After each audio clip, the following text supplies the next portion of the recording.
Hi, good afternoon, everyone. It's my unique pleasure and honor to be here. I'm Dr. Lena Samuel from the Big Apple. I'm here to talk to you a little bit about financing your dream medical practice. So how many here, by a show of hands, remember when their pediatrician made house calls? Wow. Okay, so in my evolution of my life and my practice, my pediatrician made house calls, and I wanted to emulate that model and see it in the community that I lived in. In addition to that, I was actually hired by the pediatrician as a teenager, and I was able to work with them for 2 years, and it allowed my dream and my mission for a medical career and how I wanted my clinic to look skyrocket. I mean, we're located in northwest of New York City, an area called Rockland County, and it's such a great myriad of cultures, people, and it essentially made me who I am today. Also, along with my journey, I went to undergrad at Hampton, Robert Wood Johnson for medical school, and NYU, where I got a MPH in global public health, and I got all of it debt-free. So when I finished residency training, I was like, well, how can I, in a very high cost of living area like New York City, not only practice medicine the way that I've always dreamed of, but also do it debt-free? So I'm just going to talk to you guys a little bit about that today. Any medical practice entity, as we know, is considered a for-profit entity, and as it was defined earlier in the conference, my practice now as a DPC model is an infant, a thriving infant actually.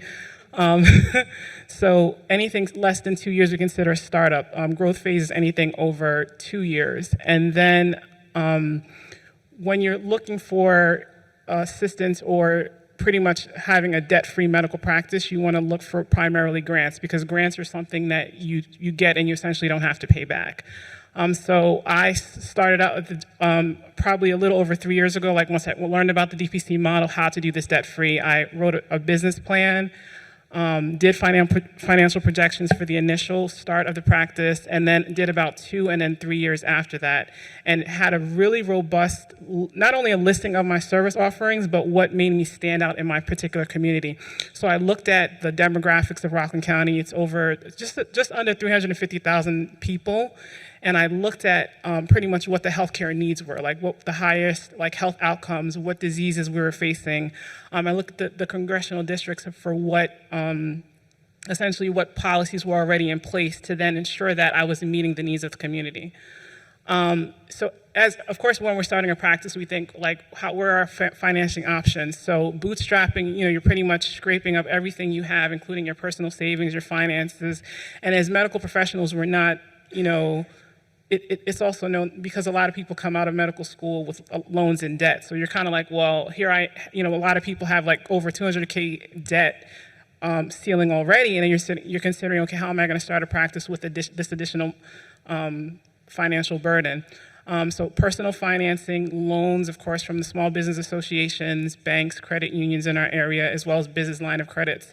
In addition, which was mentioned earlier, a little venture capitalists. But what I don't like about venture capitalists is that you end up giving up a lot of the equity of your company or practice, and that just wasn't an option for me. So I looked at grants. Grants were essentially what I did. So grants, as I said earlier, are funds that do not have to be paid back.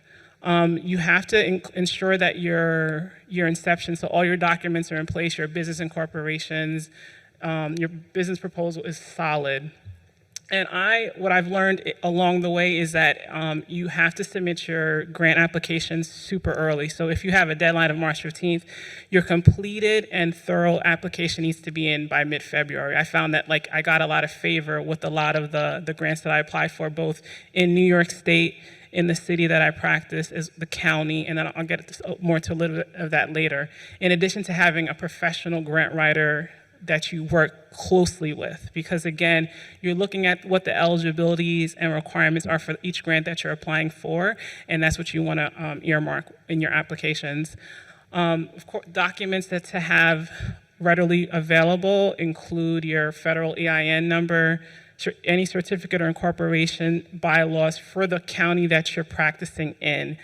And I'll kind of expand out into if you're doing telehealth in a neighboring county or a neighboring state as well. Any letters of support from people on your board of directors.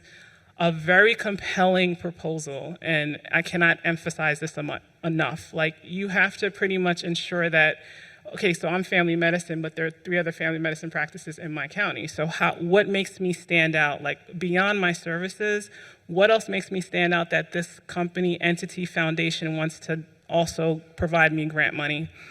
Ensure your financial statements are great, so working along with a great accountant or bookkeeper, ensuring that everything in QuickBooks is accurate and adds up, and then your current operating budget. For the actual grant application component, most at this point are done online. Typically, the application portals open up 1 to 2 months before the application opens. I tend to do the grant application in, say, a Google document, so that I have a working document with any edits, additions that I need to make or add prior to including it, and I ensure the components of the grant application are complete. What also helps is each grant application actually has not only eligibilities, but frequently asked questions, in addition to taking a look at who may have been awarded the grant previously.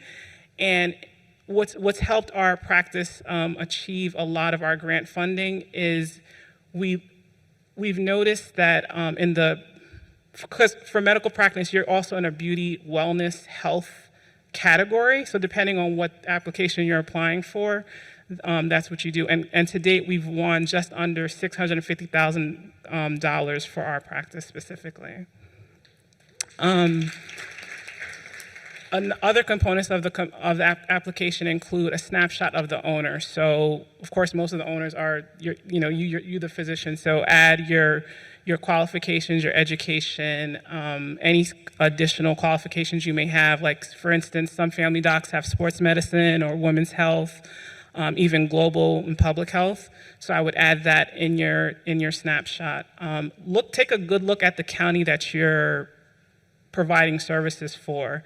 And what the top services are. Like for instance, in Rockland County, there's there's City MD. There are also, of course, every other, like Montefiore now is in Rockland County when they typically were in the Bronx. So I look at like how Montefiore is serving our community and where the gaps are and how I can meet it as a private practice physician. I mean, the evolution over the last 25 years, it's gone from a lot of private practices in Rockland County to, I think I'm maybe one of 3 private practice physicians, and so it's important to just define those qualifications, and then also the value that the grant is going to add to your business growth. So be as specific as possible with, okay, I'm going to get a bifurcator, or I'm going to buy, I'm doing a community health event where I'm screening for blood pressure, or I love to cycle, so I added pretty much a cardiac health and wellness piece to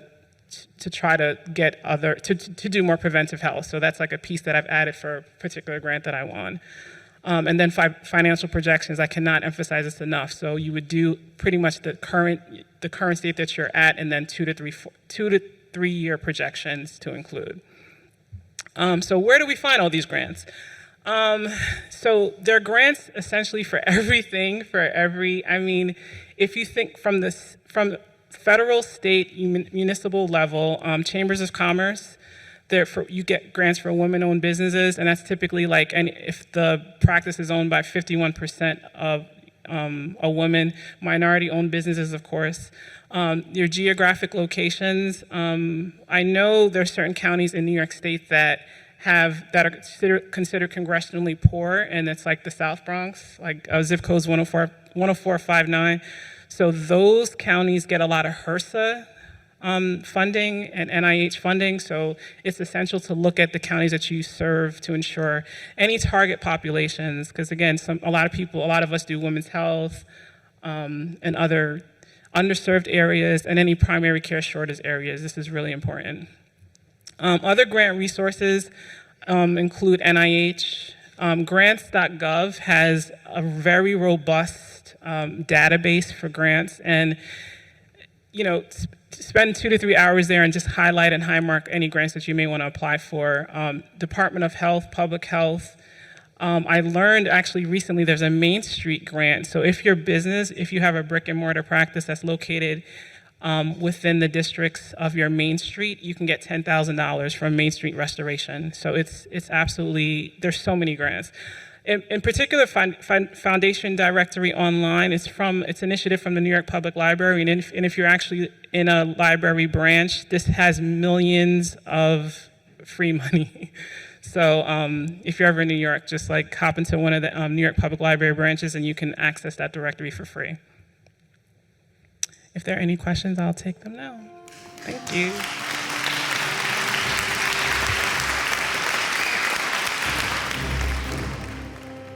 Thank you all for your talks. I have two questions. My first question is going to be with regards to the grants. A lot of the grants that I've seen require you to be in business for about 1 year or so before you're eligible. Is that what you found when you were starting up your DPC, Dr. Samuel? So that's a good point. You apply for it at different stages, right? So there are initial startup grants, and I literally have an at-a-glance directory where every week I'm applying for like 5 to 10 grants. So there's specific grants for initial and startup, and I would say even right now, January through April is like huge. So you would essentially just search for, have a coordinated deadline mapping so that you ensure that you're applying for these grants and just apply. Because you want to get all the startup ones while you're still under 2 years, like while you're still an infant. And then when you're scaling, there's some, above 2 years. And then there's others that are then pretty much time agnostic. You can apply at any time or any. And then in addition to that, there are equipment grants, there are grants for property, there's commercial grants. There's, I forget the mall. I think it's Brookline Properties actually has a grant that they help do a build out. So if you're in areas that have, I'll look, Brookfield Properties, it's called Partner to Empower. And it's a nationwide grant. So if you have a DPC practice where you're doing primary care and you want a brick and mortar, they allow you to do a build out in a mall, a Brookfield Property mall. And it's excellent because there's so many Brookfield properties that don't have a doctor's office in it. So could you imagine your access, the walkability score in that type of grant? So definitely look up, their next application deadline's in July. So if if you're around the country, you're near Brookfield property and you want a clinic in the mall, you can do that. Okay, my second question is, for those of you who use social media as a marketing tool, have you also found it as a secondary or supplemental revenue stream as well, given the day and how it's being monetized these days? Me personally, I have not. I've not even looked into that because it's not been one of my priorities, but I do know that I follow several different physicians on Instagram that have done that. And I know that, they have product partnerships and those sort of things. So I don't have any experience personally with that. I use social media I do meet and greets and physician open houses. A few of the posts that I've done have actually converted to patients, and then I've teamed up with an OB-GYN in my area, and we talk, women's health, or if it's cervical cancer screening, to get people in to do mammograms, school health physicals. So yeah, I've been able to convert it to monetize for patient care. Yeah. Hi, how much do you pay your grant writer? And is she also doing looking for grants that would apply in your case? Right. Or are you doing all of that research? I'm actually my own grant writer. Oh, you are? Did you Yeah. take a grant writing class? I did. I did. So I did a professional grant writing class, and then I also help other physicians start up their practices and get funding. More recently, I worked with a obesity medicine specialist actually out of state, and she actually just opened a brick and mortar for DPC. Are you writing grants and being paid for it? I'm sorry? Are you writing grants yet and getting paid for it outside of yours? You're good. Yes. Can I ask which course did you take? It was with, it's in New York State from the New York Health Foundation. Oh, it was. It wasn't one of the online ones? No. Okay. No. All right, thanks. So I own a cash-based practice right now. I'm not a DPC. So the question is, I've been doing this for about 3.5 years now. and wondering about, I just thought of this while you were talking. If I switch to a new DPC practice and I want to go as a startup, quote unquote, I guess I'd have to get a new LLC. I mean, how did people do it? I mean, in terms of your experiences, because if somebody changes from one to another in their same kind of building and whatnot, is it legal? Is it ethical to call myself a new business? Because it's kind of a new business. It's completely different from what I'm doing now.